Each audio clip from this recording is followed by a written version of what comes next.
your practicing High Court advocate, today came up with a very important judgment delivered by the Gujarat High Court in Deepti versus Pradot Nautabhai. ఈ జడ్జిమెంట్లో ఎవరైతే భర్తల మీద falls criminal cases 498 cases అలాగే భర్తను వదిలేసి వెళ్ళిపోయిన భార్యలు desertion అనే గ్రౌండ్ మీద భర్త వేసిన ఒక డివోర్స్ పిటిషన్ని ఛాలెంజ్ చేస్తూ ఒక ఎపీల్ ఫైల్ చేయడం జరిగింది గుజరాత్ హైకోర్టులో. ఆ ఎపీల్లో ఏదైతే లోయర్ కోర్ట్ అంటే ఫ్యామిలీ కోర్టులో భర్తకి ఫేవరబుల్గా వచ్చిన జడ్జిమెంట్, భర్త ఫైల్ చేసిన డివోర్స్ పిటిషన్లో భర్తకి ఫేవరబుల్గా డివోర్స్ గ్రాంట్ చేస్తూ భర్తని సపోర్ట్ చేస్తూ ఇచ్చిన ఫ్యామిలీ కోర్ట్ జడ్జిమెంట్కి అగెన్స్ట్గా భార్య గుజరాత్ హైకోర్టులో ఒక ఎపీల్ నెంబర్ 4199 ఆఫ్ 2017 అనే ఒక ఎపీల్ ఫైల్ చేయడం జరిగింది. ఆ ఎపీల్లో కూడా భర్తకి ఫేవరబుల్గానే భార్య క్రుయాలిటీ చేస్తుంది, తన వాలటైల్ టెంపరామెంట్ అంటే నిమిషానికి ఒకలాగా ఉంటూ భర్తను వదిలేసి వెళ్ళిపోయి ఇబ్బంది పెడుతుంది. And the husband has successfully proved the cruelty and harassment of the wife. ఈ హైకోర్టులో కూడా basing and appreciating the facts and evidences of the case, High Court also upheld the judgment given by the family court. అయితే the brief facts of the case ఏంటంటే, ఎవరైతే Deepti and ప్రదోత్ నౌతాబాయ్ ఉన్నారో వీళ్ళిద్దరూ 2009లో marriage జరిగింది. 2009లో marriage జరిగిన తర్వాత 2011లో వాళ్ళకు ఒక బాబు పుట్టడం జరిగింది. 2011లో బాబు పుట్టిన తర్వాత ఓవర్ స్మాల్ ట్రైఫుల్స్, చిన్న చిన్న మిస్అండర్స్టాండింగ్స్, చిన్న చిన్న మనస్పర్ధలు రావడం వల్ల భార్య భర్తని వదిలేసి వెళ్ళిపోవడం జరిగింది 2014లో. 2014 నుంచి 2015 వరకు ఒక సంవత్సరం వెయిట్ చేసిన తర్వాత భర్త అదే ఊరిలో ఉన్న ఫ్యామిలీ కోర్టులో ఒక డివోర్స్ పిటిషన్ ఫైల్ చేయడం జరిగింది. డివోర్స్ పిటిషన్ ఫైల్ చేసిన with in couple of days, just with in 2 to 3 days, ఎప్పటికైతే ఆమెకి నోటీస్ వెళ్ళిందో, ఎప్పుడైతే సమన్స్ వెళ్ళాయో కోర్టు నుంచి, డివోర్స్ పిటిషన్ నుంచి, ఎఫ్సిఓపి నుంచి, వెంటనే భార్య in response to the divorce petition అతనికి అగెనెస్ట్గా 498A కేసు, అలాగే అంటే cruelty by the husband and his relatives ఈ కేసుని, అలాగే 354 section 354 of the Indian penal code అంటే outraging modesty of the women, ఈ 2 సెక్షన్లు భర్తకి అగెనెస్ట్గా అదే పోలీస్ స్టేషన్లో క్రిమినల్ కేసెస్ పెట్టడం జరిగింది. క్రిమినల్ కేసెస్ పెట్టి ఈ జనరల్గా ఈ 498A సెక్షన్ చట్టంలోకి తీసుకొచ్చింది ఎవరైతే నిజంగా ఫిజికల్గా మెంటల్గా భార్యలు హ్యారేజ్ అవుతున్నారో వాళ్ళకి ఫేవరబుల్గా చట్టం తీసుకురావడం జరిగింది మన లెజిస్లేషన్స్ అనేవి. But they are misusing. ఇప్పుడు భార్యలు ఎవరైతే ఉన్నారో వాళ్ళందరూ కూడా ఈ సెక్షన్ని మిస్యూజ్ చేస్తున్నారు. The section is contemplated to prevent the abuse, real abuse done by the husband to the wifes, but the disgruntled wifes అత్య ఉత్సాహంతో భర్తని యొక్క ఫ్యామిలీని, భర్తల్ని రోడ్డుకి లాగాలి, జైల్లో పెట్టించాలి అన్న రివెంజ్ఫుల్ ఇంటెంట్తో, ఆబ్లిక్ మోటివ్తో భార్యలు ఏం చేస్తున్నారంటే ఈ 498A సెక్షన్ని మిస్యూజ్ చేస్తున్నారు. పోలీస్ వాళ్ళు కూడా వితౌట్ రీజనబుల్ అమౌంట్ ఆఫ్ యాక్యురసీని తీసుకోకుండా, ఫ్యాక్ట్స్ ఏమున్నాయి, ఎలిగేషన్స్ ఏమున్నాయి, all the allegations made by the wife right are wrong అనేది దాంట్లో రీజనబుల్ అమౌంట్ ఆఫ్ యాక్యురసీ చూడకుండా క్రిమినల్ కేసెస్ ఫైల్ చేసి భర్త యొక్క ఫ్యామిలీని జైల్లో వేయడం జరుగుతూ ఉండేది. ఇలాంటి సందర్భాల్లో 2014లోనే మనకి Arnesh Kumar versus state of Bihar అనే ఒక ల్యాండ్మార్క్ జడ్జిమెంట్ రావడం జరిగింది. ఈ భార్యల యొక్క జ్యుడిషియల్ టెర్రరిజంకి ఒక ఫుల్ స్టాప్, ఒక ఎండ్ పాయింట్ పెడుతూ ఈ జడ్జిమెంట్లో భర్తని అరెస్ట్ చేయొద్దు, నామినల్గా ఎలాంటి ఇంజురీస్ లేకుండా, without inflicting any injuries by the husband on the body of the wife, should not arrest the husband and his family members unnecessarily అని ఒక జడ్జిమెంట్ ఇవ్వడం జరిగింది. Arnesh Kumar versus state of Bihar. బాగా గుర్తుపెట్టుకోండి, ఈ జడ్జిమెంట్లో ఏం చెప్పబడిందంటే husband and his family members ఈ 498Aకి 7 years కన్నా తక్కువ పనిష్మెంట్ ఉంది కాబట్టి 498Aలోనే కాదు, ఇలాంటి సెక్షన్స్ అంటే మచ్ గ్రీవియస్ కాకుండా 7 years కన్నా తక్కువ పనిష్మెంట్ ఉన్న బెయిలబుల్ సెక్షన్స్ అన్నింటిలో కూడా 41A CRPC నోటీస్ ఇచ్చి అరెస్ట్ చేయకుండా ఫ్యామిలీ మెంబర్స్ని వాళ్ళ దగ్గర నుంచి ఒక మెమరాండమ్ ఆఫ్ అండర్స్టాండింగ్ తీసుకుని, ఒక అండర్టేకింగ్ తీసుకుని ఇన్వెస్టిగేషన్ కోఆపరేట్ చేస్తాను అని చెప్పిన తర్వాత స్టేషన్ బెయిల్ ఇచ్చి పంపించండి అని చెప్పడం జరిగింది.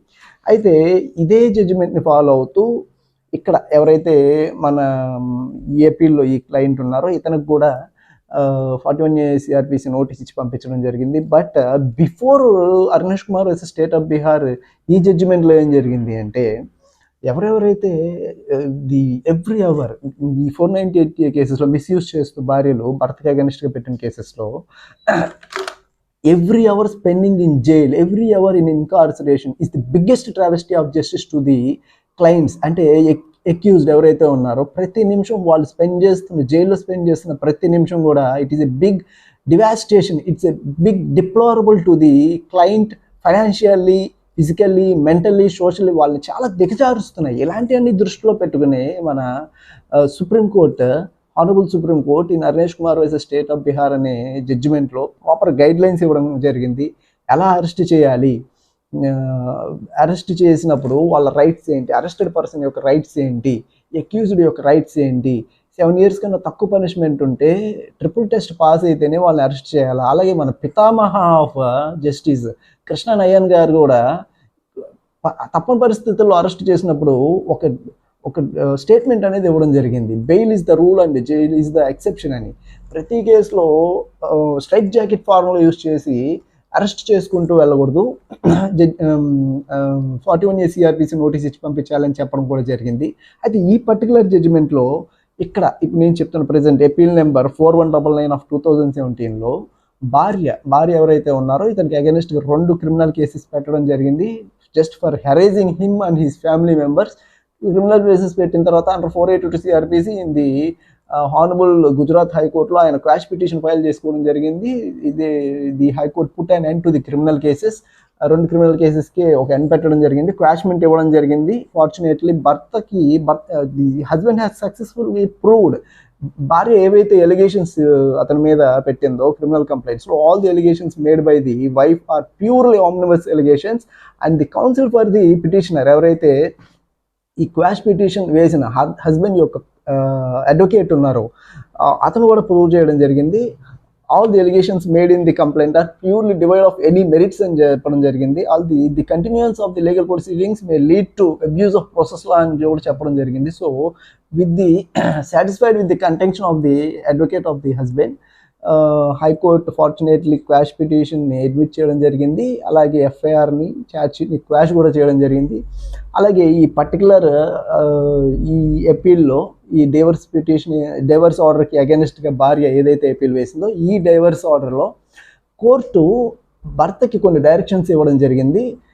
లోయర్ కోర్టు ఇచ్చిన జడ్జిమెంట్ని, అంటే ఏదైతే డివోర్స్ డిగ్రీ ఉందో ఫ్యామిలీ కోర్టు ఇచ్చిన డివోర్స్ని అప్హెల్డ్ చేస్తూ దాన్ని మళ్ళీ ఆమోదిస్తూ, అలాగే considering the welfare of the child, వాళ్ళకి పుట్టిన ఒక బాబుకి తన యొక్క పోషణ గురించి ఆలోచిస్తూ హైకోర్టు 15 లక్షలు పర్మనెంట్ ఎలిమోనీ ఇస్తూ 3 నెలల లోపల పే చేయాలి అని చెప్పడం జరిగింది. సో ఎక్కడైతే ఫాల్స్ కేసెస్ ఉంటున్నాయో ఇలాంటి ఫాల్స్ కేసెస్లో you have a great deal of remedy, that is quash petition వేసుకొని మీ హైకోర్టులో ఏదైనా not only in 498A, not only in 354, ఎలాంటి క్రిమినల్ కేసెస్ మీకు పర్టికులర్ ఫాల్స్ క్రిమినల్ కేసెస్ మీ మీద కనుక ఫైల్ చేస్తే కనుక there is an every possibility for every accused, every client. You can avail all the legal remedies against the false cases. You can file a quash petition under section 482 of the CRPC. Quash petition తప్పకుండా reliefs వస్తాయండి ఒకవేళ cases కనుక falls అయితే. That is what I want to bring before you. ఇలాంటి judgements మీ ముందుకు ఎందుకు తీసుకొస్తున్నానంటే మీలో అవగాహన తీసుకురావడానికి. ఎప్పుడన్నా మీరు ఒక క్రిమినల్ కేసులో ఇరుక్కుంటే ఆ క్రిమినల్ కేసు నుంచి మీరు ఎలా బయటపడాలి.